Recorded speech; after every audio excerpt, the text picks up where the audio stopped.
Chris Putnam, are you with us? Yes, I am. Okay, thank you, Chris. Listen, I want to introduce you. Chris Putnam is my first guest today, and he is a best-selling author and a Christian apologist and theologian. He's been interviewed as an expert for Countdown to Apocalypse, which aired this fall on the History Channel. Some of you might have seen that. And in Canada for I Prophesy, The Future Revealed. Chris Putnam holds a master's degree from Liberty University, Theological Studies, Bachelor of Science in Religion and Mathematics.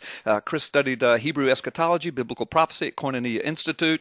He's written extensively in the area of Christian apologetics, and his website is logosapologia.org. That's Logos, Logos, Apologia, Apologia, Apologia, logosapologia.org. Chris Putnam. If you're driving home right now and you're listening to this program and you can't remember any of that stuff, go to carlgallups.com, click on the Freedom Friday link under VIP guest, click on his name, Chris Putnam. It will take you to his book, to his websites, and there you can find him. Chris, you, along with Thomas Horn, wrote a book that has now proven to be prophetic. It's a best-selling book. People can still get it. It's still on Amazon. It's still going crazy. It's called Petrus Romanus, it's called Petrus Romanus, The Final Pope is Here. Tell us what that book is about and what it has to do with what's going on now with Pope Benedict XVI just resigning. Tell us about it, Chris, and welcome to Freedom Friday. It's great to be on with you, Carl. Well, what the book is about, I mean, it's based on a 900-year-old Catholic prophecy allegedly given by an Irish saint named Saint Malachi.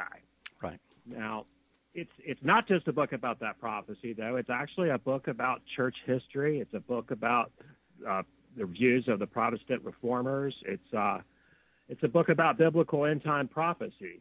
So it's got quite a bit of content, but the premise of the title of the book and the way that we kind of launch from is that there is this 900-year-old Catholic prophecy where St. Malachi had journeyed to Rome to visit the Pope, and he had a vision of 112 popes into the future. And this was in 1139 A.D. Right, 112 popes from him, right? From him, from 1139 forward. Right. Basically until the tribulation. Right. And the thing that's really intriguing and compelling about his prophecy is that Pope Benedict XVI, who announced that he was stepping down last Monday, was number 111 out of 112. Right. And so that would make the next pope the last one.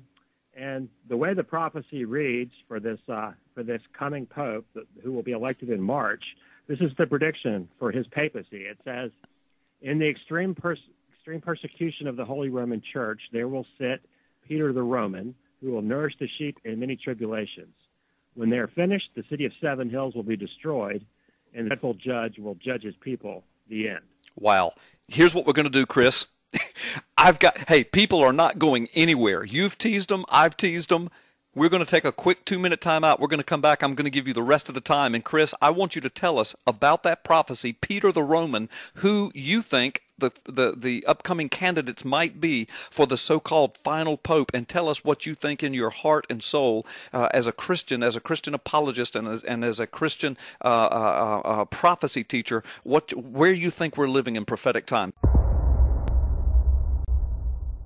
Petrus Romanus, the final pope is here. I've got some questions for Chris about what's going on in Rome, what he thinks is going to happen, where we are upon the biblical timeline. But Chris, first of all, thank you for being back with us today, or being with us today, and thanks for hanging on and coming back. And tell the folks where they can get your book, and also, don't you have a follow-up book coming? Tell folks where they can find out about you, where they can get your book, and where they can keep track of the follow-up book that's coming out.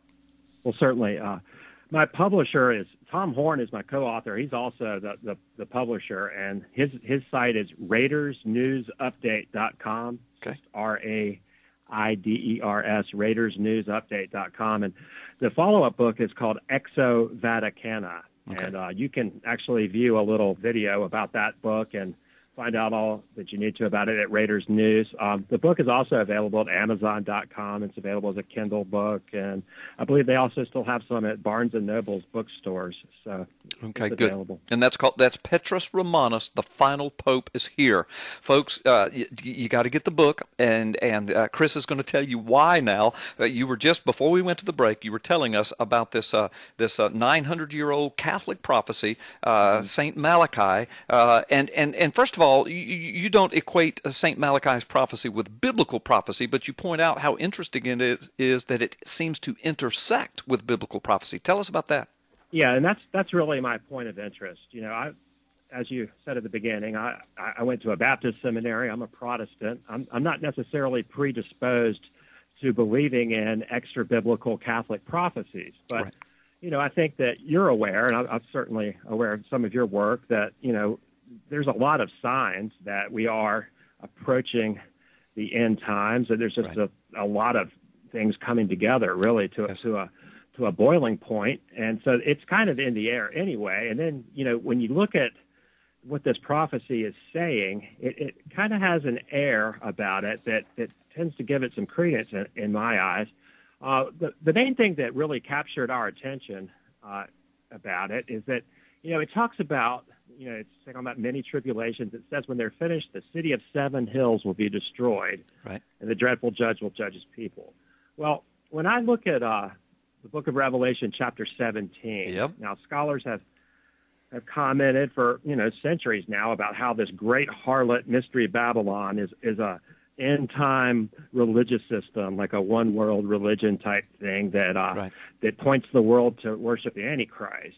And what's interesting about it, though, in verse 9 of Revelation 17, it's talking about a 7-headed beast, and the heads have 2 aspects. The first, it says the 7 heads are 7 mountains on which the woman sitteth, and then the second aspect, it talks about 7 kings. But that first act, the 7 mountains on which the woman sitteth. But then at the end of chapter 17, it says that woman that you saw is the great city that has dominion over the kings of the earth. Right. Now, in hermeneutics and biblical interpretation, it's always a good idea to try to think of what did the original author intend when he was writing. And I think when John was writing Revelation in 90 A.D., it was at the height of the Roman Empire, so the city that had dominion over the kings of the earth was inarguably Rome in his mind. Right. I think that's pretty clear. So here we have, the book of Revelation talking about Rome. And then, the next chapter, it does talk about that harlot religious system being judged. Yeah. So that really does seem to intersect quite neatly with what this Catholic prophecy is saying about the city of 7 hills being destroyed. Yeah, and also in that biblical prophecy, it speaks of the colors being scarlet and purple. Yeah. Which are the colors of the Roman Catholic Church today?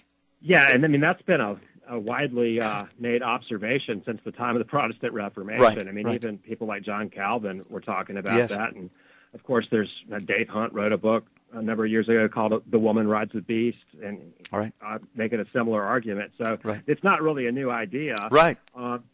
So, we're just kind of looking at this prophecy. And, what I did is I took a critical look at it, and I found that, we can prove that this prophecy was in print in the year 1595, widely distributed. Nobody disputes that.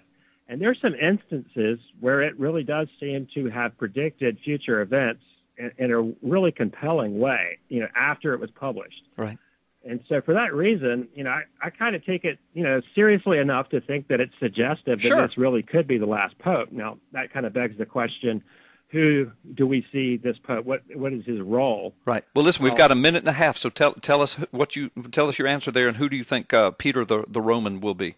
Well, Revelation 13, verse 11, it says that the false prophet is the guy. It says he has horns like a lamb, yet speaks dragon. Right. The lamb is a symbol for Jesus. Right. Horns are typically a sign of power. So horns like a lamb really does seem to be pointing to someone who is seen as a powerful Christian leader in the role of the false prophet. Right. You said that he said that the final pope would be known as Peter the Roman. Are there a couple of candidates now for that? There certainly are. I don't think it's completely necessary that the candidate be named Peter. I mean, I think all popes are making a claim of apostolic succession back to the Apostle Peter. So it could be as simple as an inference to something like that.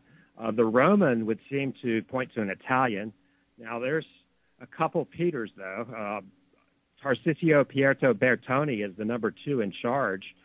He has been the Secretary of State at the Vatican, and he's actually from Romana in Italy, so he would be a quite literal. Yes, he would. Fit. And there's Cardinal Peter Turkson, who is actually an African from Ghana, is another Peter that's in the running, and he's some people's favorite. Yeah, I know. I've been following that very closely. So according to this prophecy, and your book points this out, that the 112th Pope, which would be the one right after the one that just resigned, would be the last one right before the period of tribulation, if Malachi's prophecy is correct. That's correct. And it's not really a date-setting scheme because we don't know how long this guy could be in office. Some of them are Pope for 30 years. Right. And didn't your book predict that Pope Benedict would resign? Yes, it did. A year ago. Yeah, I mean, I read a lot of books about this prophecy, and one of the ones I read was by a Belgian Jesuit who actually wrote in 1951 that he expected the papacy to change hands to the final pope in April of 2012. Wow. Well, what was interesting is that the articles that came out when Pope Benedict stepped down said that he actually made the decision in at the end of March when he got back from the South American trip. So quite literally, this guy predicted it in 1951, and I translated his book and put it in ours. Unbelievable. Chris Putnam, we're right up against a hard break. Chris will advertise your book. Thank you for being on the show today. Folks, you're listening to Freedom Friday with Carl Gallups.